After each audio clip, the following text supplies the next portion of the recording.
Hello and welcome to another video, this time with a made Spellblade build for Dragon Age the Veilguard. We are looking at something a bit different from the usual builds, mostly centered around two items. One for restoring mana and one for guaranteeing critical strikes. This results in basically 100% uptime for our spells, incredible damage, great CC and sadly a little bit of a glass cannon playstyle because we're sacrificing HP every time we cast a spell. However, we're going to utilize something here. We're going to use a duration spell, meaning we cast it one time and then it goes off over and over again. Now to get the most out of this build, we're going to use companions with support abilities here, one to heal and one to buff or taunt enemies, which will make this one very convenient to play. All in all, I'm very much satisfied with how this one plays and I'm highly recommending you to give this one a spin. Now we're going to start with the two essential items for this build. We're going to look at Krau's Purge Medallion, which you can get in Treviso. This one is just looted in chests and other containers or gained through quests. Very easy to get this one just through exploring the zone to +3, which will now make it so you regenerate mana on a critical hit with a strike ability. We combine this one with the Maw of the Black City. This one can be acquired in the crossroads, specifically at this position. Here is a chest. That's the third zone you can enter in the crossroads. You'll find a massive tree that's blighted. Here you will find a cave. In this cave is a chest. Now to get access to this chest, you need to kill 50 Darkspawn. So once you kill enemies here, here and here, you just teleport to this position, teleport back to this position and clear everything again until this one unlocks. Afterwards, you're rewarded with the Black City ring. So those two items are the most important things you can get on this build. Before this ring, you can play the build, but you are going to require Harding as well as Lucantis with two abilities. The first one being Debilitate to apply Sunder, and the second one with Harding is going to be Shred to apply Sunder. Looking at this ability, at the details, you will see the critical condition for this one is Sundered. So you need to apply Sundered on the target, so this ability always crits. Now the drawback to this specific ring is going to be that you are consuming 20% of your maximum health as physical damage, which is mitigated by the defenses, so the physical resistance, meaning the damage here is not always 20%. So what we are going to do for this one is we are going to look at supporter abilities like Replenish to replenish our health, as well as abilities like Time Slow to get ourselves some buffs, which Never also gets access to right here. You also replenish a little bit of mana here and she can also heal. So this one is also really great. Now the second character you want is a tank like this one, for example. Battle Cry will taunt enemies. So they are always taunted inside of your nice little zone. And you also get health per second here. Now all other items are not necessary for the build, so you just pick whatever you want. For the orb, you have multiple choices. Thunderclap is really good. You also have Firebrand. You have Stormcharger, which you can also acquire, but it's not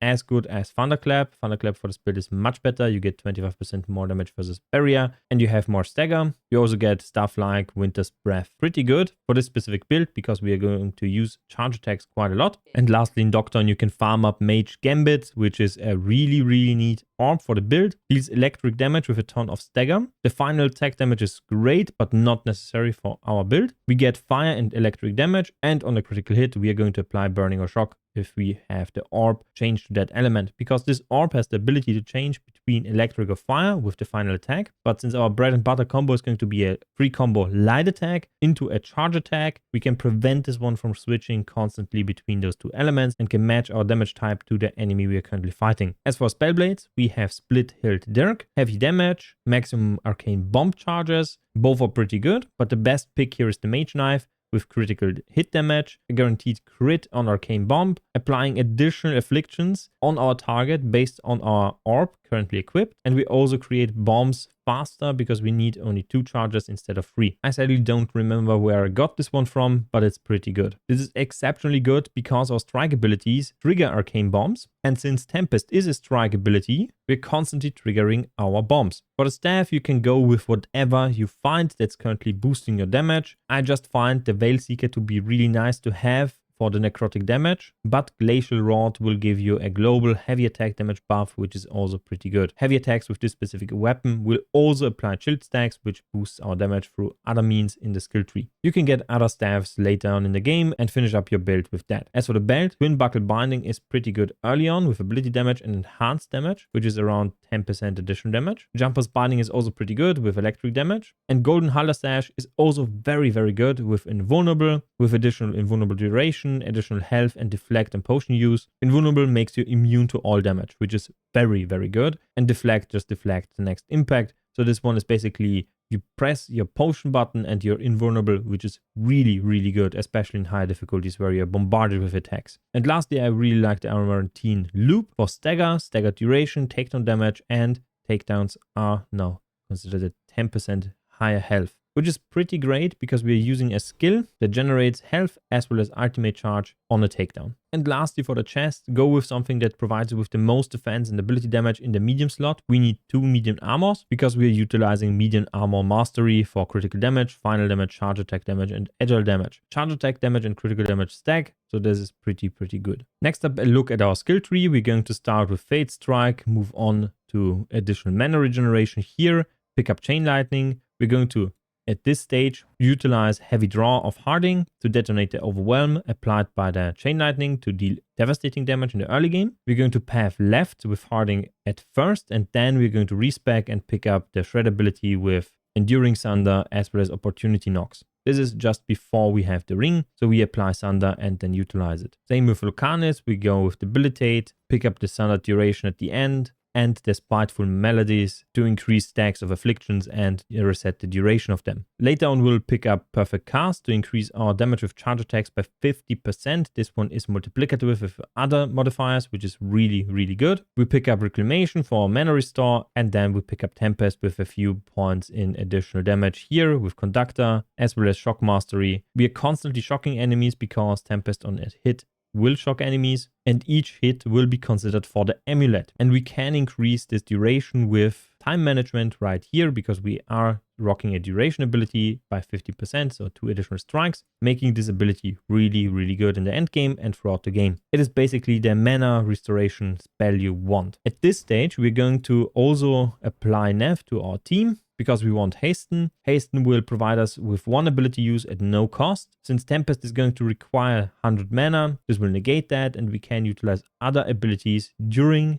the mana regeneration window and then reapply Tempest and wait for the cooldown of this one to replenish. And most importantly, once we have the ring, we're going to apply Replenish to ourselves, and we are going to get Resistance, which is just damage decrease to all damage with increased duration here. And at this stage, we also get a tank with Battle Cry. We get cooldown reduction here, health replenishment here. Battle Cry will also trigger at low health, so this one is also really good to get enemies off of you. We deal more damage, and we have Battle Cry here for a little bit of burst damage. Next, we want to pick up In War for Invulnerable. We pick up Immovable to prevent enemies from CCing us, and that's really annoying, especially during the high difficulties. And again, we improve the duration and the cooldown. Now we slowly move into the end game. We path through here, pick up Medium Armor Mastery, we pick up Imbued Reaction, we pick up Storm Surge for a cooldown based ability. This one will replenish our mana on use once we have the ring and the amulet equipped, so it costs nothing and regenerates mana. Really nice. Spirit Blade is really good for a finisher ability to proc our bombs during early game, but because we are using Perfect Cast, we are utilizing charge attacks more. With the right orb, this one can be utilized to switch elements, so that's also great. And then we move down here, pick up Upgrade Strikes, as well as blast abilities cost 50 less mana. Void Blade is a strike and blast ability, so it crits, replenishes mana, and benefits from the buff here, basically halving its cost. We get Quicken on our ability, which replenishes the cooldown of our Storm Surge much faster. And then we path right here to return fire to get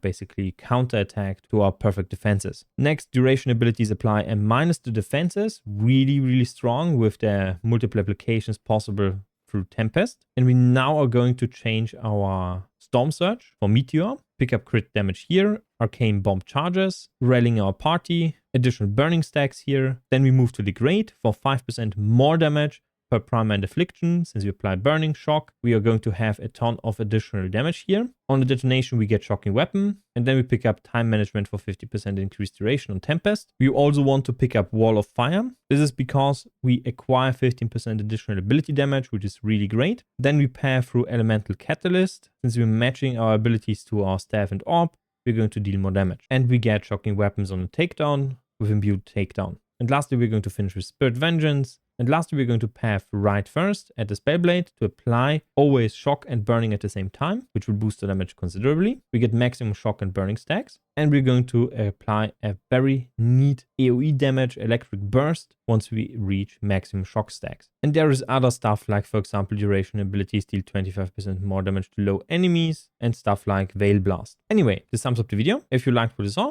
please leave a like, comment and subscribe. See you next time and bye.